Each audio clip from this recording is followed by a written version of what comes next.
pisang merupakan salah satu komoditas penting bagi negara-negara berkembang di wilayah tropis dan juga subtropis, salah satunya di Indonesia.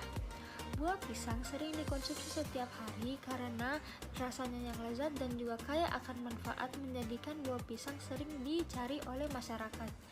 Buah pisang sering dikonsumsi setiap hari untuk memenuhi nilai gizi harian karena buah pisang mengandung vitamin dan mineral esensial yang dapat bermanfaat bagi tubuh dan juga mengandung karbohidrat, serat, protein, dan juga lemak yang dapat menjadikan buah pisang sebagai substitusi makanan pokok. Salah satu negara pengekspor pisang yaitu Indonesia, tetapi volume ekspor pisang semakin lama semakin menurun. Hal ini karena adanya serangan penyakit yang dapat menyebabkan kematian dan dapat menurunkan mutu produk sehingga terjadi kehilangan hasil yang cukup tinggi. GMO atau Genetically Modified Organism merupakan organisme yang gen-gennya telah diubah menggunakan teknik rekayasa genetika. Rekayasa genetika merupakan upaya manusia yang dengan sengaja memodifikasi atau menambahkan susunan gen dengan material baru pada suatu organisme untuk mendapatkan turunan yang sesuai dengan yang diinginkan manusia. Perkembangan GMO semakin lama akan semakin tinggi karena kebutuhan dan peminatannya juga tinggi. Salah satu tanaman transgenik yaitu buah pisang. Transgenik dipercaya mempunyai sifat-sifat unggul yaitu produktivitasnya yang lebih tinggi, tahan terhadap hama, dan juga mengandung nutrien yang lebih baik. Sebagian kalangan menganggap rekayasa genetika ini merupakan solusi untuk mengatasi kelangkaan pangan dengan ditemukannya teknologi transgenik.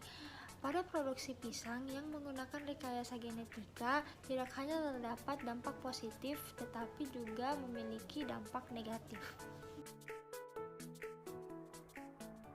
Baiklah, jadi saya akan menjelaskan tentang apa yang dimaksud dengan pisang. Seperti yang kita ketahui bahwa pisang merupakan jenis buah-buahan yang dapat kita bedakan berdasarkan karakteristiknya masing-masing. Salah satunya yaitu pisang kepok. Pisang kepok dapat dikonsumsi secara langsung ataupun setelah diolah, misalnya menjadi aneka olahan tradisional. Karakteristik dari buah pisang yaitu memiliki kulit yang berwarna kuning kehijauan dan kadang memiliki noda berwarna coklat, sedangkan warna daging buahnya putih kekuningan dan memiliki rasa yang manis. Bentuk buahnya agak gepeng dan persegi dengan ukuran yang kecil, panjangnya sekitar 10-12 cm dan beratnya 80-120 gram. Buah pisang dapat tumbuh pada suhu optimum 27 derajat Celcius dan suhu maksimumnya yaitu 38 derajat Celcius. Kandungan nutrisi yang terdapat pada buah pisang cukup tinggi jika dibandingkan dengan buah-buahan lainnya. Kandungan yang terdapat pada buah pisang yaitu karbohidrat, protein, besi fosfor, magnesium, kalium, kalsium, dan beberapa vitamin seperti vitamin A, vitamin B kompleks, B6, dan serotonin yang aktif sebagai neurotransmitter dalam kelancaran fungsi otak. Selain itu, buah pisang juga mengandung beberapa senyawa kimia yang berperan sebagai antioksidan maupun antibakteri. Assalamualaikum warahmatullahi wabarakatuh. Saya akan menjelaskan mengenai pisang GMO. Jenis pisang yang digunakan yaitu pisang Ambon kuning. Merupakan salah satu jenis pisang dengan nilai ekonomis yang tinggi, akan tetapi sangat rentan terhadap penyakit layu Fusarium. Serangan penyakit layu Fusarium ini disebabkan oleh Fusarium oxyberum. Cara yang paling efektif dan efisien untuk mengatasi permasalahan tersebut dengan melakukan metode transformasi genetik. Transformasi genetik merupakan salah satu metode yang sering dilakukan untuk memperoleh varietas yang baru dan sifat-sifat yang diinginkan seperti ketahanan terhadap penyakit. Metode transformasi genetik ini telah banyak dilakukan pada berbagai sifat tanaman dan telah menghasilkan berbagai varietas tanaman dengan sifat-sifat tertentu. Ada 3 faktor yang harus dipenuhi dalam rekayasa genetik. Yang pertama yaitu ketersediaan gen yang diintroduksi. Yang kedua, sistem informasi gen ke dalam genom tanaman target, dan sistem tergenerasi sel-sel transformasi menjadi tanaman.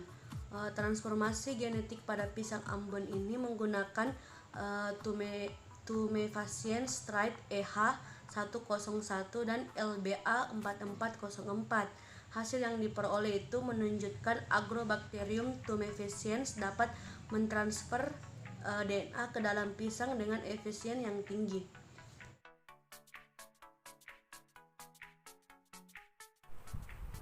Baiklah, saya akan menjelaskan mengenai proses pembuatan tanaman transgenik. Ada beberapa metode yang dapat digunakan dalam pembuatan tanaman transgenik. Salah satunya adalah menggunakan mikroorganisme yang akan berperan sebagai vektor pembawa gen ke dalam tanaman. Dalam pembuatan pisang transgenik digunakan metode ini yaitu dengan menggunakan mikroorganisme. Adapun tahapan-tahapannya yaitu pertama, isolasi gen bersifat anti hama dari tanaman ataupun organisme lain. Kedua, dilakukan isolasi plasmid DNA dari bakteri yang akan berperan sebagai vektor. Setelah itu plasmid tersebut kemudian disisipi gen yang bersifat anti hama tadi. Pada tahap ini dihasilkan DNA rekombinan hasil dari pemutusan dan penyambungan ulang DNA. Setelah itu plasmid DNA tersebut kemudian dikembalikan ke bakteri vektor bakteri tersebut, kemudian dilakukan pengujian. Pengujian ini dilakukan untuk menguji ketahanan hama bakteri tersebut. Setelah lolos tahapan pengujian, maka salinan DNA tadi ditransfer ke tanaman pisang. Tanaman pisang tersebut kemudian diregenerasi sehingga menghasilkan tanaman transgenik. Assalamualaikum warahmatullahi wabarakatuh. Akan menjelaskan bagaimana manfaat pisang Ambon. Pisang Ambon memiliki beberapa manfaat. Yang pertama yaitu menurunkan berat badan. Pisang Ambon kaya akan vitamin B. Vitamin B merupakan sumber pembuatan serotonin.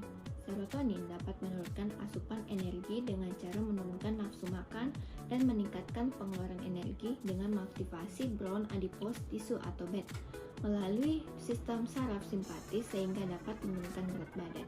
Yang kedua yaitu menurunkan kadar glukosa. Pisang Ambon secara tradisional dapat digunakan untuk menurunkan kadar glukosa dalam darah. Senyawa yang dapat menurunkan kadar glukosa dalam darah adalah flavonoid dan tanin. Glikosida flavonoid mampu bertindak sebagai penangkap radikal bebas sehingga dapat mencegah aksi diabetogenik.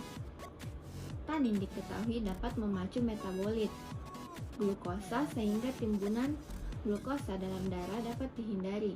Senyawa ini memiliki aktivitas hipoglikemik, yaitu dengan meningkatkan glikogenesis. Tanin juga dapat mengurangi penyerapan glukosa di usus halus, sehingga kadar glukosa dalam darah mengalami penurunan. Yang ketiga, menormalkan profil lipid. Pisang Ambon adalah salah satu sumber fos yang relatif tinggi dan mudah ditemukan di Indonesia. Kandungan dalam pisang yang dapat berperan sebagai prebiotik adalah fruktoligisakarida.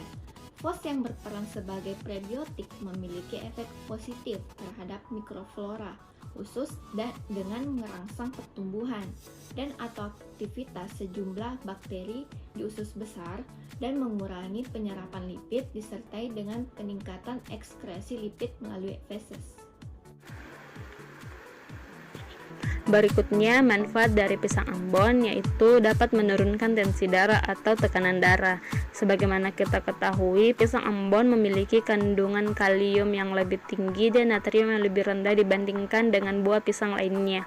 Dalam 100 gram pisang Ambon mengandung kalium sebanyak 430 mg dan hanya mengandung 18 mg natrium, sehingga pisang Ambon dapat menjadi alternatif dalam peningkatan asupan kalium. Nah, orang-orang yang mengkonsumsi makanan tinggi kalium dapat menurunkan tekanan darah. Nah, ini cocok pada orang-orang yang memiliki tekanan darah tinggi. Berikutnya, sebagai antioksidan. buah pisang memiliki kandungan fitokimia fenolik dan flavonoid yang dapat berperan sebagai antioksidan. Antioksidan ini dapat berperan sebagai penangkal radikal bebas. Yang berikutnya, menjaga kesehatan. Nah, manfaat dari pisang Ambon ini sendiri banyak manfaat pada kesehatan. Misalnya, pada kulit buah pisang dapat diubah menjadi masker wajah. Kemudian buah pisang diolah menjadi tepung dengan campuran kaolin sebagai bahan dasar yang berfungsi sebagai bahan pengental dan perekat pada kosmetik. Mencegah timbulnya jerawat, membersihkan kulit dan melancarkan peredaran darah. Nah, kandungan senyawa flavonoid, vitamin, dan melatonin yang terdapat pada tepung pisang berkhasiat sebagai antioksidan yang berfungsi menghaluskan kulit, meremajakan kulit, menghambat proses penuaan dini, menjaga kelembutan kulit sehingga kulit terlihat lebih segar dan lebih mudah.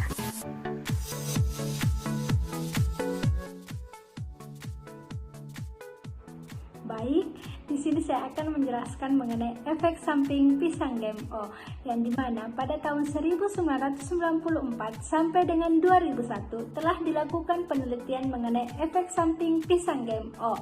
Hasilnya belum diketahui pasti apa resiko dari produk genetika ini. Yang pasti, produk GMO ini akan memberi efek buruk bagi kesehatan tubuh konsumen. Dr. Smith mengatakan bahwa makanan GMO dapat menyebabkan alergi, toksin, pemicu kanker, dan anti gizi. Tetapi sekarang makanan rekayasa genetika telah melalui serangkaian tes hingga aman untuk dikonsumsi asal tidak berlebihan.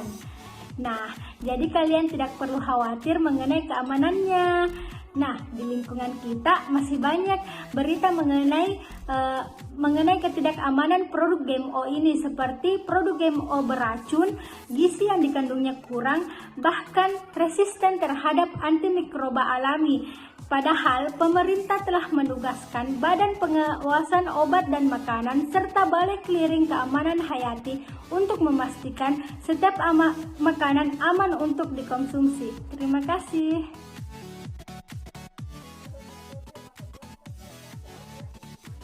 Kesimpulan dari makalah ini yaitu, yang pertama, tanaman transgenik dapat dibentuk dengan cara gen yang telah diidentifikasi, diisolasi dan kemudian dimasukkan ke dalam sel tanaman melalui suatu sistem tertentu. Sel tanaman yang membawa gen tersebut dapat dipisahkan dari sel tanaman yang tidak membawa gen. Tanaman pembawa gen ini kemudian ditumbuhkan secara normal. Tanaman inilah yang disebut sebagai tanaman transgenik karena ada gen asing yang telah dipindahkan dari makhluk hidup lain ke tanaman tersebut.